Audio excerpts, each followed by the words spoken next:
नमस्कार, राजधानी दर्पण न्यूज में आपका हार्दिक स्वागत है। मैं दयाल सिंह। खेतड़ी में मनाया गया राष्ट्रीय युवा दिवस पर एक नन्ही बच्चे ने दिया उद्बोधन। युवा दिवस के बारे में स्वामी जी के विचार व्यक्त करना चाहती हूँ, जो कि इस प्रकार है। किसी भी देश के विकास में युवाओं का महत्वपूर्ण योगदान होता है। स्वामी विवेकानंद को आदर्श प्रतिनिधि और भारतीय युवाओं के लिए प्रेरणा स्रोत माना गया है।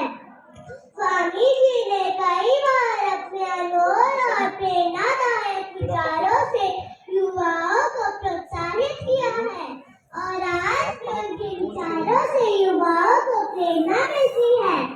यही कारण है कि स्वामी जी की जयंती को युवा दिवस के रूप में मनाया जाता है। स्वामी जी की जयंती 12 जनवरी को मनाई जाती है।